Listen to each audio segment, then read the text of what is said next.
already standing inside an unmarked minefield. So what happened next? Did they make it out alive? First, hit that subscribe button and drop a comment below telling us where in the world you're watching from. Now, without further ado, let's get into it. The first rays of dawn painted the rugged mountains of the Afghanistan-Pakistan border region in hues of gold and amber, but Sergeant Logan Brooks took little notice of the spectacular view. His attention was focused on the Belgian Malinois at his side, watching as the dog's keen eyes surveyed the terrain ahead. Flint's ears stood in attention, his muscular body poised and ready, as Brooks checked the specialized tactical vest that identified the canine as a working military K9. "All set, boy," Brooks whispered, receiving a subtle head tilt in response. 7 years in special operations, K9 handling had taught him that Flint's communication was often more reliable than the high-tech equipment the rest of the team relied upon. The morning mist clung to the valley below, obscuring parts of the rocky landscape and limiting visibility to less than 100 yards in some places. Perfect cover for their approach, but equally advantageous to any hostiles watching for them. Brooks adjusted his tactical gear one final time before rejoining the rest of the task force gathered in the shadow of an outcropping. Lieutenant Rivera stood at the center of the group, his finger tracing a path on a satellite map spread across a flat rock. "Intel puts the weapons cache somewhere in this compound," he explained, indicating a cluster of structures nestled against the mountainside a mile ahead. "Satellite imaging shows minimal activity, but we're expecting at least 4, possibly 6 tangos guarding the location." The Joint Task Force, a specialized unit combining military personnel and police officers with tactical training, nodded in unison, faces set with determination.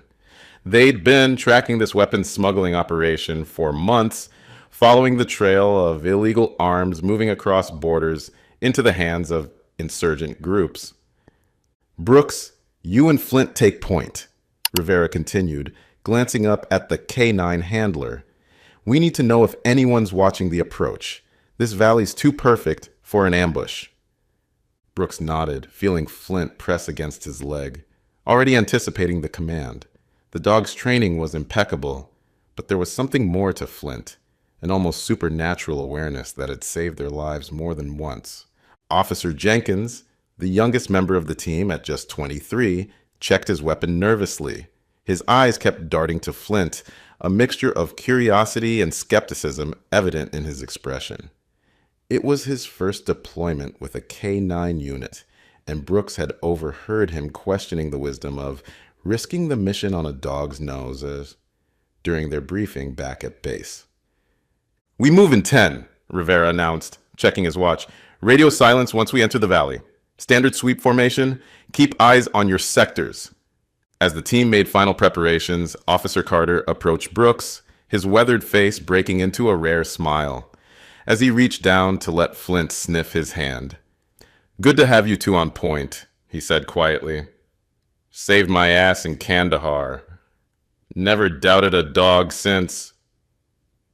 The mist swirled around them as they moved out, their boots crunching softly on the rocky soil. Brooks and Flint maintained their position at point, the handler scanning their surroundings while the dog moved with the fluid grace of a predator, nose working continuously. Behind them, Lieutenant Rivera monitored their formation with precision, while Officer Perez, their EOD specialist, watched the terrain with the calculating eye of someone intimately familiar with how things blow up. The team had covered approximately 3/4 of the distance to their objective when Flint's behavior changed.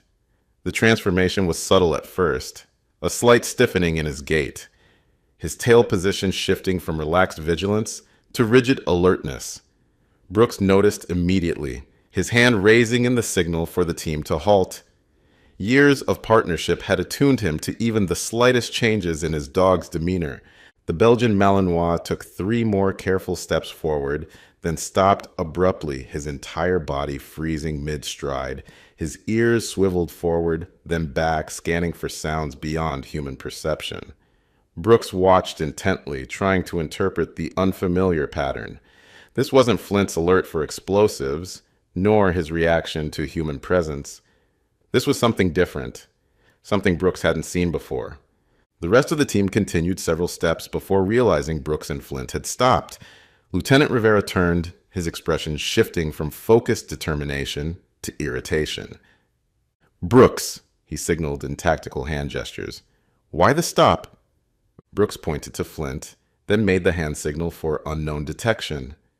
The dog remained frozen, his attention now fixed on the ground ahead, muscles tensed, as if ready to spring backward at any moment. Rivera approached carefully, moving up beside Brooks. "What's he got?" he whispered, barely audible. "Not sure," Brooks replied just as quietly. "This isn't his standard alert." Rivera checked his watch, then the map. "We're behind schedule. Could be wildlife, could be nothing. We need to move." Brooks shook his head. "Something's not right. I've never seen him react like this." The lieutenant's jaw tightened, the conflict between mission parameters and Brooks's concern playing across his features. 2 minutes, he finally conceded. "Check it out, then we move regardless." Brooks nodded, unclipping Flint's tactical lead to give him more freedom to investigate. "Search," he commanded softly, using the hand signal that accompanied the verbal command. Instead of moving forward as expected, Flint backed up a step, then angled to the left, his nose working overtime. The dog's behavior grew increasingly agitated, not with excitement as during a successful detection, but with what Brooks recognized as stress. Flint circled back to Brooks, pressed against his leg briefly, then moved out again, this time to the right, carefully placing each paw as if testing the ground beneath. "He's trying to tell us something about the terrain," Brooks said, the realization dawning. "I think we need to—" "Time's up," Rivera interrupted, gesturing for the team to resume movement. "We've got a mission clock to maintain." "Sir," Brooks insisted, keeping his voice low but urgent, "Flint doesn't false alert. If he's reacting to something, we need to figure out what it is before proceeding." Jenkins shifted his weight impatiently. "With all due respect, Sergeant, maybe he's just picking up old animal trails or something. Dogs get distracted." The look Brooks gave the rookie could have frozen water. "Not this dog. Not like this." Perez, who had been quietly observing Flint's behavior, stepped forward. "Let the dog work, LT. Something's not right here." Rivera hesitated, torn between operational timelines and the growing sense that his point man and K9 had detected something significant. 2 more minutes, he finally conceded, holding up 2 fingers for emphasis. "Make it count, Brooks." Brooks nodded, turning his attention fully to Flint. The Belgian Malinois had returned to his initial position, standing rigidly with his head lowered, eyes fixed on a spot approximately 3 feet ahead of his position. The dog's entire body language screamed danger in a way that sent a chill down Brooks' spine.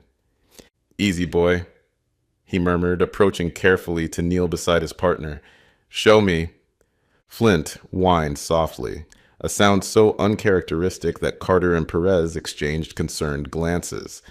The dog took a half step back, then pawed at the ground near his front feet, never taking his eyes off the spot ahead. Brooks studied the area intently, looking for anything unusual. The ground appeared ordinary, rocky soil dotted with sparse vegetation similar to the terrain they'd been crossing for the past half hour. Nothing visibly different, nothing that would explain Flint's unprecedented behavior. "I don't see anything," Brooks admitted, frustration edging his voice. He trusted Flint implicitly, but whatever the dog was detecting remained invisible to human perception. Perez moved forward carefully, his EOD experience giving him a different perspective on what might be triggering the dog's alert. "May I?" he asked, gesturing toward the spot that held Flint's attention.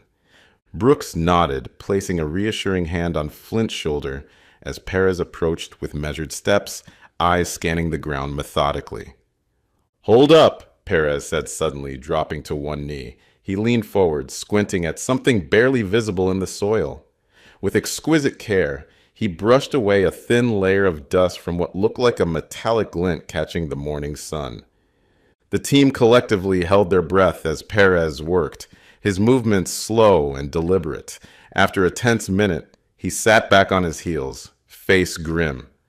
"We've got a problem," he announced quietly, pointing to what he'd uncovered, a partially buried circular metal object approximately 6 inches in diameter.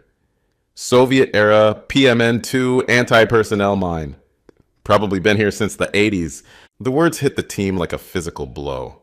Jenkins's face drained of color, while Carter closed his eyes briefly, as if in prayer. Rivera stepped closer, careful to follow exactly in Perez's footsteps. "You're certain?" the lieutenant asked, though Perez's expertise in explosive ordnance left little room for doubt. "Positive," Perez confirmed. "Classic pressure plate design. Nasty piece of work, packed with enough explosives to take off a leg, plus designed to maximize trauma with the fragmentation pattern." He pointed to barely visible markings on the exposed portion. "Russian manufacturing. Probably part of the millions they scattered across this region during the Soviet occupation." Brooks felt a cold weight settling in his stomach as the implications became clear. "If there's one," he began. "There's never just one," Perez finished grimly. "These were deployed in patterns, clusters and lines designed to maximize coverage with minimum effort." The team fell silent, the magnitude of their situation sinking in. Jenkins broke the silence, his voice tight with barely controlled panic. "So what you're saying is, we're standing in the middle of a minefield," Carter stated flatly. "One that doesn't appear on any of our intel maps." Rivera pulled out the topographical map, scanning it with newfound urgency. "Nothing here indicates a marked minefield in this area. This valley was supposed to be clear. It's been used by local shepherds for years." "The monsoon season last year," Perez suggested, studying the surrounding terrain with new eyes. Heavy rains flooding in the upper valley could have exposed previously buried ordnance or shifted the soil enough to uncover what time had hidden. Brooks turned to Flint, understanding flooding his mind. "That's what you were trying to tell me, wasn't it, boy? You smelled the explosives, even though they were buried."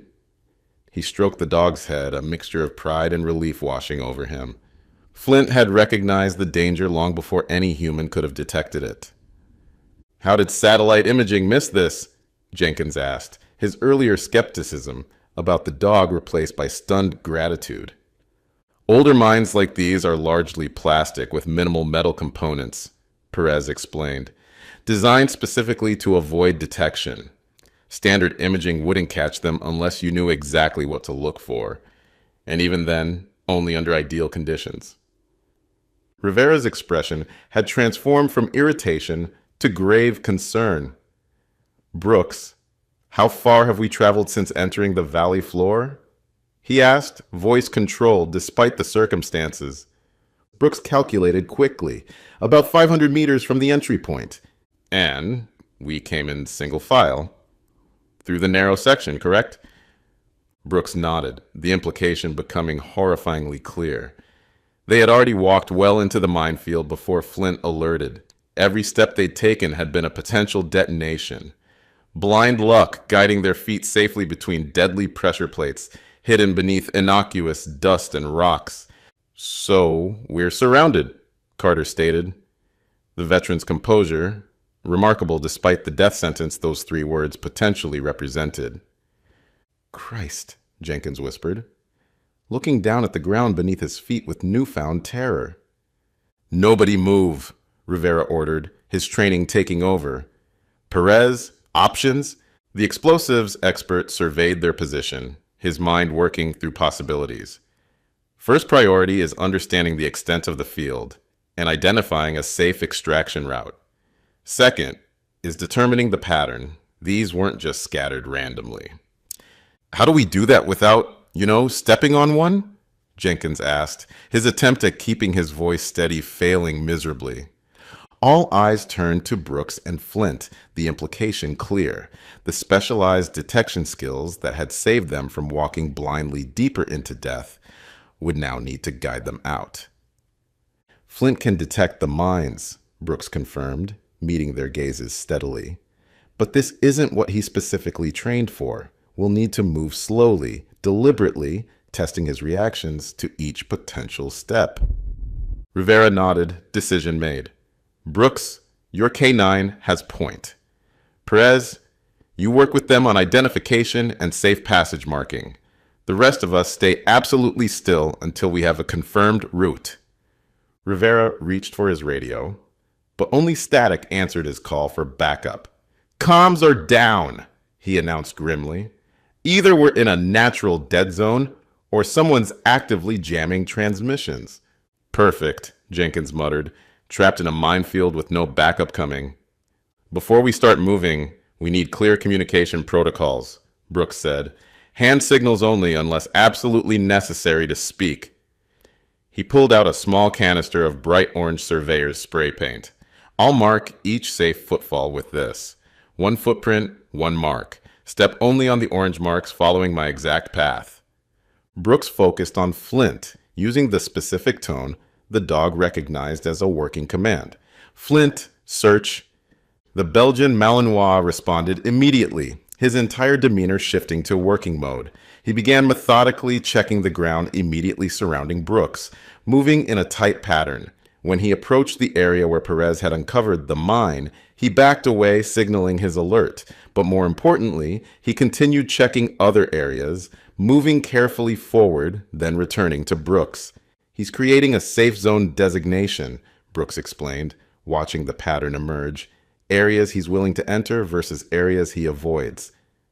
As Flint worked, the team began to see a potential path emerging. A narrow, winding route that zigzagged back toward the valley entrance. Each safe spot was barely large enough for a single person to stand, requiring precise foot placement and absolute focus. This is going to be slow going, Rivera noted, checking his watch, and we're losing daylight by the hour. Better slow than dead, Carter replied grimly.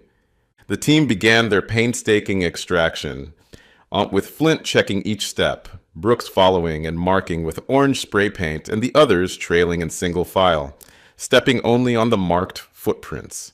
The path they followed zigzagged between mine positions, the safe corridor sometimes narrowing to barely the width of a man's shoulders. 90 minutes into their extraction, they had progressed only 50 meters. The sun had climbed higher, its heat intensifying despite the mountain air. Sweat trickled down Brooks' back as he focused on interpreting Flint's signals, the constant concentration taking its toll. Rivera made a crucial decision to move Jenkins forward in the formation, placing him directly behind Brooks and Flint, where the more experienced operators could monitor him more closely. Focus on my boots, Brooks signaled to Jenkins. Step exactly where I step, precisely on the marks. 2 hours after their position change, with perhaps 75 meters remaining to the estimated safety point, Flint suddenly stopped. His behavior shifted, not the standard alert that indicated explosives, but something more urgent. The dog turned to look directly at Jenkins, a low whine building in his throat. Brooks, recognizing the warning, immediately signaled a halt. He turned carefully to check on Jenkins and saw what Flint had sensed. The rookie was in full-blown panic, his breath coming in shallow gasps, his eyes unfocused, his entire body trembling visibly. Breathe, Brooks signaled, catching Jenkins' gaze. Slow and deep. The rookie tried to comply, but the physiological cascade of panic had progressed too far. His hyperventilation worsened, causing lightheadedness that further destabilized his already compromised equilibrium. What happened next unfolded in horrifying slow motion. Jenkins, fighting against the spinning sensation caused by oxygen imbalance, shifted his weight slightly to steady himself. The movement was small, just a few inches to his right, but it took his foot off the marked safe position. The distinctive metallic click echoed in the sudden silence like a gunshot. Everyone froze. Jenkins looked down in utter horror at his right boot, now resting on what was unmistakably a pressure plate detonator. The mine had been activated. Only the continued pressure of his weight prevented the firing pin from releasing and triggering the explosion. Don't move, Perez signaled urgently. Though the command was entirely unnecessary, Jenkins stood absolutely still, terror having accomplished what discipline could not. Tears began streaming down the rookie's face as the reality of his situation became clear. His lips formed words without sound. Oh God, oh God, oh God! Maintain position, Rivera signaled to the rest of the team. No sudden movements. Brooks turned fully toward Jenkins now, moving with exquisite care. The rookie's eyes met his, wild with panic and the terrible knowledge of what his mistake meant. In the standard EOD protocol for a triggered pressure mine, there were no good options, particularly in the field without specialized equipment. "I'm sorry," Jenkins finally whispered, the silence broken by his anguished voice. "I'm so sorry." "We're going to figure this out," Brooks replied calmly, though his mind raced through scenarios, each more desperate than the last. The conventional wisdom was brutally simple. Once a pressure plate was depressed, any reduction in weight would trigger detonation. Jenkins couldn't move, couldn't be moved, couldn't be saved by any standard protocol. "I don't want to die," Jenkins sobbed, his composure completely shattered now. "Please, I don't want to die here." Brooks made a decision that contradicted every protocol and procedure. "I'm coming to you," he told Jenkins quietly. "Stay absolutely still." He signaled for Flint to hold position, then began carefully moving lateral to their established path, placing his feet with precision born of years operating in hostile environments. Brooks wasn't following the marked safe path now, he was creating a new one, gambling that his understanding of the mine placement pattern would guide him safely to Jenkins' position. "Brooks, negative," Rivera signaled sharply. "Return to the cleared path immediately." Brooks ignored the order, his focus absolute as he closed the distance to Jenkins. The rookie's eyes were fixed on him, hope and horror warring in his expression. "What are you doing?" Jenkins whispered, tears still streaming down his face. "You'll die too." "Not planning on it," Brooks replied, with a calm he didn't entirely feel. He reached Jenkins and carefully positioned himself beside the rookie, their shoulders almost touching. "Now, I need you to focus. Can you do that for me?" Jenkins nodded jerkily, struggling to regain control of his breathing. The rookie's face was ashen, his eyes wide with the terrible knowledge of his situation. "Perez," Brooks called softly, "I need your assessment. PMN2 specifications, pressure requirements, detonation timing." The EOD specialist made a series of careful calculations, his expertise evident in the methodical way he analyzed the visible portion of the mine beneath Jenkins's boot. Standard PMN2 requires between 8 to 12 pounds of consistent pressure to keep the firing pin from releasing, Perez explained, his voice steady despite the gravity of the situation. "Once triggered, any significant reduction in pressure will cause detonation. The mechanism is mechanical, not electronic, so there's no timer or delay. Action and reaction are instantaneous." Rivera maintained his position, his face set in grim determination. "Options?" he asked simply. Perez shook his head slightly. "Conventional EOD protocol for triggered pressure plates in the field conditions without specialized equipment is..." He hesitated, glancing at Jenkins.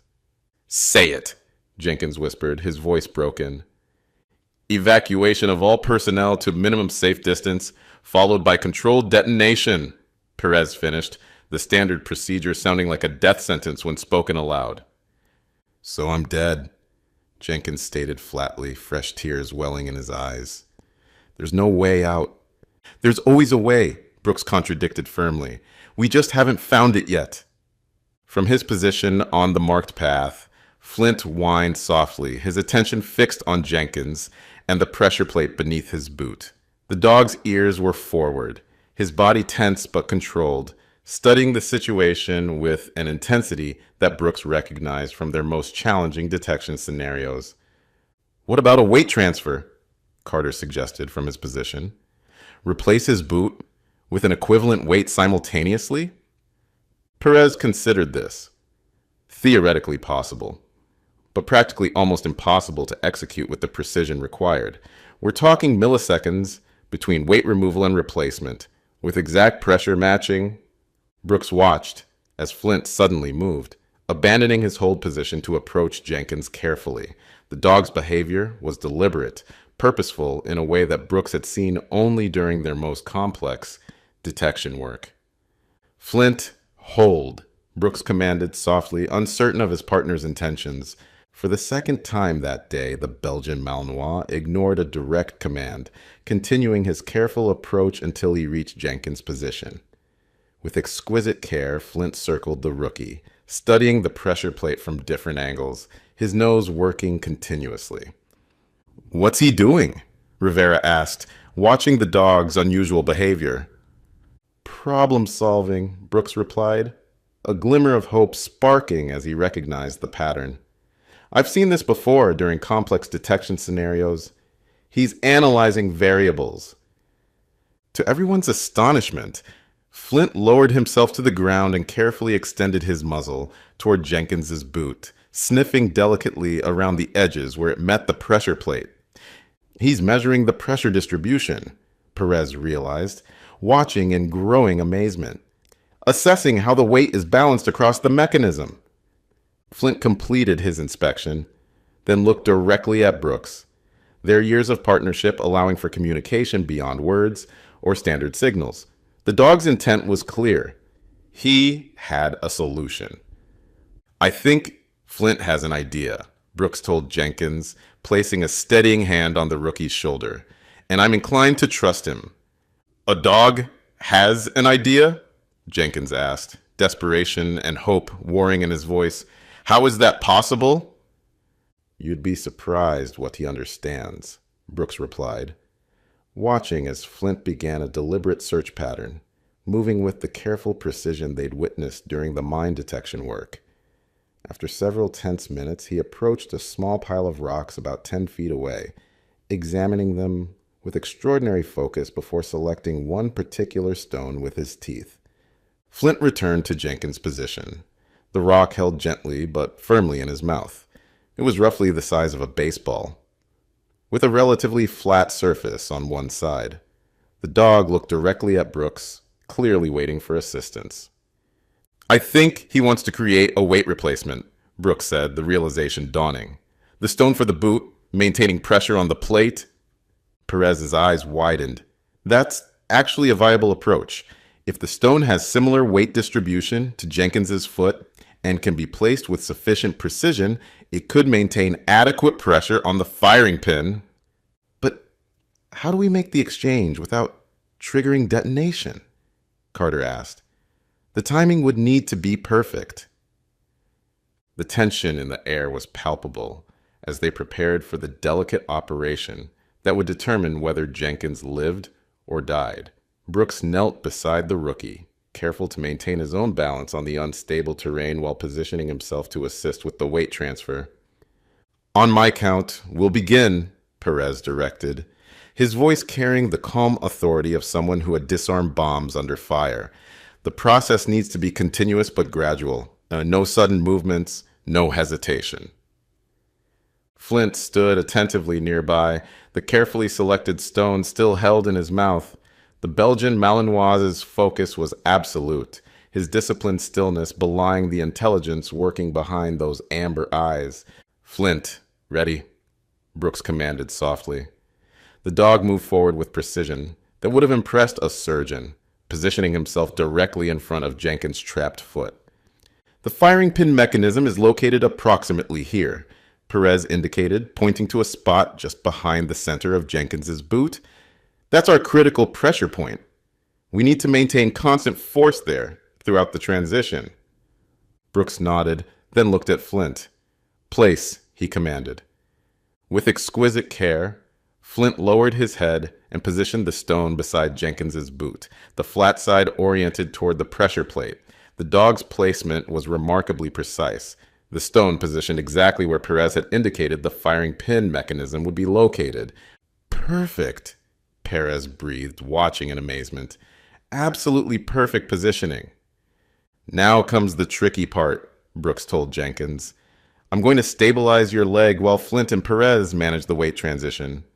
Your job is to remain absolutely still until instructed, then lift your foot with extreme care when the signal comes. Understand?" Jenkins nodded, his face set with determination despite the fear that still shone in his eyes. "I understand." What followed was perhaps the most remarkable display of canine intelligence and control any of them had ever witnessed. As Jenkins gradually shifted weight off his toes, Flint adjusted the pressure applied to the stone with incremental precision that seemed impossible for an animal.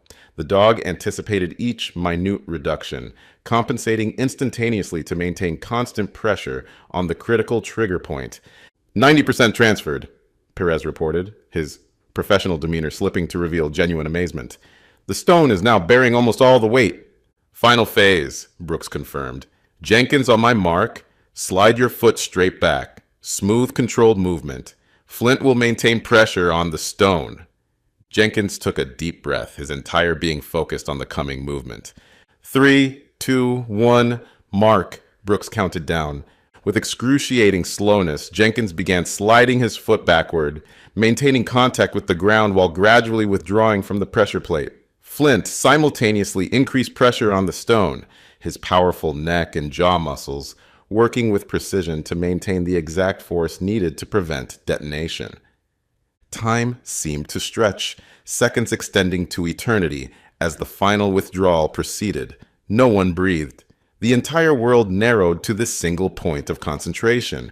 A man's boot sliding backward, millimeter by millimeter, while a dog held death at bay with nothing but the strength of his jaws and the intelligence behind his amber eyes. After what seemed like hours, but was perhaps only 30 seconds, Jenkins's foot finally cleared the pressure plate entirely. The stone remained in place, Flint maintaining steady pressure with unwavering focus. Clear, Perez announced, his voice barely above a whisper. Boot is clear of the pressure plate. The stone is maintaining trigger suppression. In a move that left even Perez speechless, the Belgian Malinois began a carefully choreographed withdrawal. First, he adjusted the stone's position fractionally, ensuring it was perfectly balanced on the pressure plate. Then, with microscopic increments, he reduced jaw pressure while simultaneously using his muzzle to apply downward force, testing the stone's stability. He's checking if the stone will maintain position independently, Perez realized aloud. That's beyond training. That's actual problem solving. When he finally pulled back completely, the stone remained in place, perfectly balanced on the pressure plate, maintaining the critical pressure that kept the firing pin secured. Stone is stable, Perez confirmed, his voice reflecting disbelief despite witnessing it firsthand. The mine is contained. Jenkins stood on his marked safe spot, tears streaming down his face. Not from fear now, but from overwhelming relief and gratitude. How do I... He stammered, unable to find words adequate to the moment. Thank him later, Rivera called, his earlier skepticism replaced by undisguised amazement. Right now, let's continue extraction while our luck holds.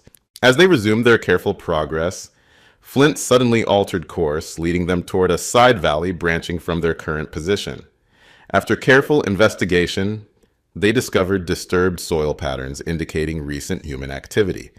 Boot prints showing loaded weight distribution consistent with people carrying heavy objects. The weapon smugglers, Rivera realized. They've been using this side valley as an access route. They know about the minefield. They're using it as security. Following Flint's lead along the smuggler's path, they made quicker progress through the minefield, though the dog occasionally alerted to newer Chinese-made mines that had been recently placed. They're actively mining the alternative approaches, Perez noted, creating a single safe path that only they know. When they finally reached safety, beyond the minefield perimeter, Jenkins looked at Flint with unconcealed admiration. I never would have believed it if I hadn't seen it myself. He saved all our lives today. That's what these dogs do, Carter replied simply. They see what we can't, hear what we can't, smell what we can't, and sometimes that makes all the difference between coming home or not.